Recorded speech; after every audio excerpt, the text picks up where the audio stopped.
La época colonial. ¿Cómo estaba conformada la época colonial?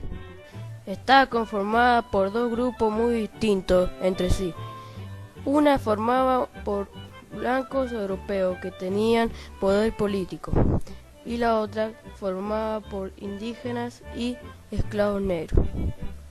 ¿Qué grupo formaba el resto de la población? Lo formaban los mestizos, mulatos y zambos. ¿Cómo eran las calles y la iluminación en esa época?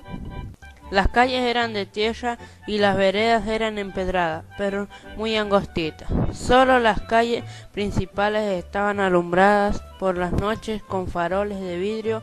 Adentro se les colocaba una vela de grasa que el farolero encendía todas las noches. ¿Cómo se movilizaban en esa época? Los medios de transportes de aquella época eran escasos. Existían las carretas, vehículos de 2 ruedas, grandes y techo de paja o de cuero de vaca, tirada por bueyes. El viaje en carreta era muy lento e incómodo. Las diligencias o galeras, las cuales eran un poco más cómodas, eran tiradas por caballos. También se viajaban en caballos, el medio de transporte más veloz de aquella época. ¿Todos tenían los mismos derechos? No, en la época colonial las clases o grupos sociales estaban muy divididos. Lamentablemente no se respetaban mucho los derechos de las clases bajas. Estaban los negros que eran traídos como esclavos desde África y en condiciones inhumanas. Ocupaciones y oficios. Las ocupaciones eran muy variadas. Había carpinteros, albañiles y herreros, todos ellos fundamentales para atender el crecimiento edilicio, y así asistir a los medios de transporte, el caballo y la galera. La vida urbana requería también de un buen número de oficios, como los de panadero, farolero, aguatero, carretero, barbero, posero, etc. Y en el campo, como ya existía la estancia, la actividad en la campaña tenía que ver con la captura del ganado y la posterior explotación de la carne y el cuero. Había peones expertos en enlazar los animales y otros que se ocupaban de su traslado. Otros oficios vinculados con esta actividad eran los que se ejercían en los mataderos y los saladeros para tratar las reses. ¿Cómo era el comercio? Era la actividad que insumía la mayor cantidad de recursos humanos para la venta al menudeo, en los negocios en la calle, por medio de los vendedores ambulantes, de velas, escobas, leche, gallina, etc. La plaza del fuerte o del mercado en el sector este de la actual Plaza de Mayo fue durante mucho tiempo el escenario de una gran feria que se organizaba todos los días y donde se mostraba todo tipo de productos. El ocio. ¿Cuáles eran los entretenimientos? El principal era reunirse en las casas para conversar, compartir una comida. Se leía y se jugaba a las cartas, una pasión en aquella época. Los juegos de naipes favoritos eran el mus y el truquiflor, un antecedente del truco actual. También se jugaba a las bochas o a la taba, o se asistía a la riña de gallo, las carreras cuadreras, a un partido de pato o una corrida de toros. Había teatros. El virrey Bertis inauguró en 1783 el Teatro de la Ranchería, levantado sobre terrenos que habían sido de los jesuitas. Esta sala se incendió en la noche de 16 de agosto de 1792. Otro teatro llamado Coliseo Provisional fue elegido en 1804 en la actual esquina de Reconquista y ¿Qué eran las pulperías? Negocio donde se vendía un poco de todo, especialmente bebidas alcohólicas.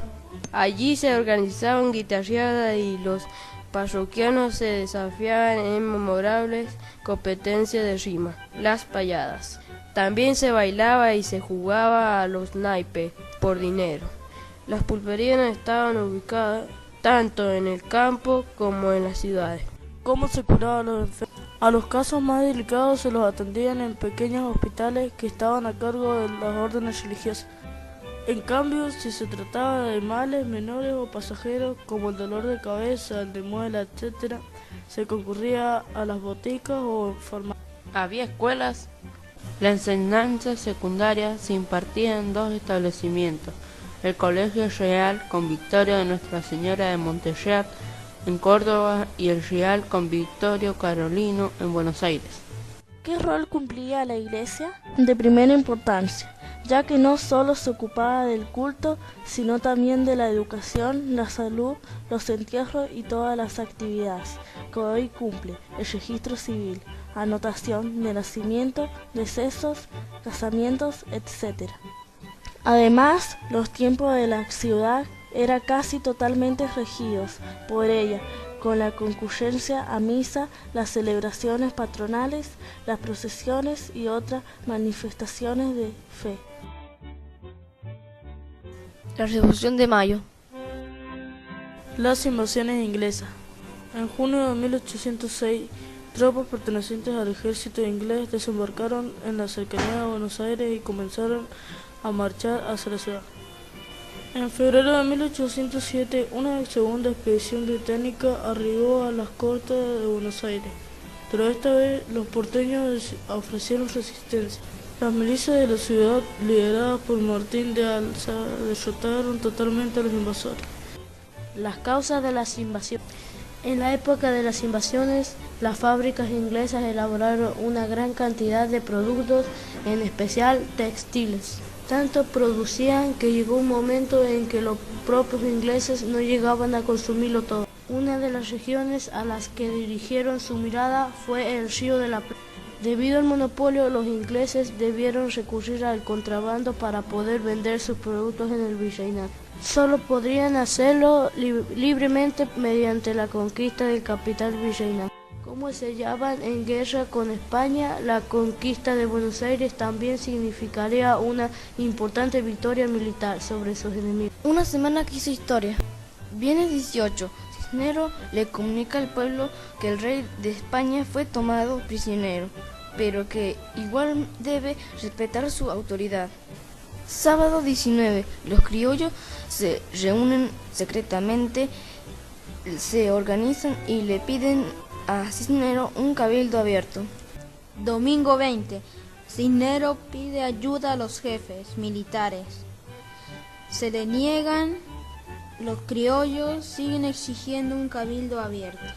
Lunes 21. Cisneros firma la autorización para realizar el cabildo abierto. Se reparten las invitaciones. Martes 22. Se realiza el cabildo abierto en el que se discute la destitución o no del virrey. Miércoles 23. Se cuentan los votos y se decide formar una junta de gobierno presidida por Cisneros. Jueves 24. El pueblo no quiere que Cisneros sea el presidente de la junta de gobierno. Pide su renuncia. Viernes 25. Cisneros renuncia. Se forma la primera junta de gobierno.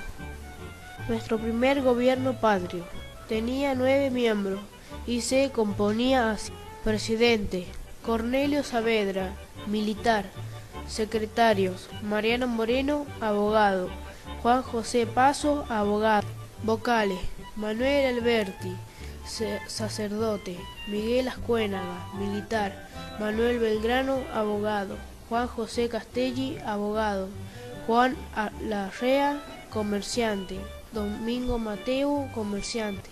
Aunque el gobierno recién formado juró respetar la autoridad del apresado Fernando VII, la mayoría de los criollos ya esperaban la oportunidad para dar el paso definitivo.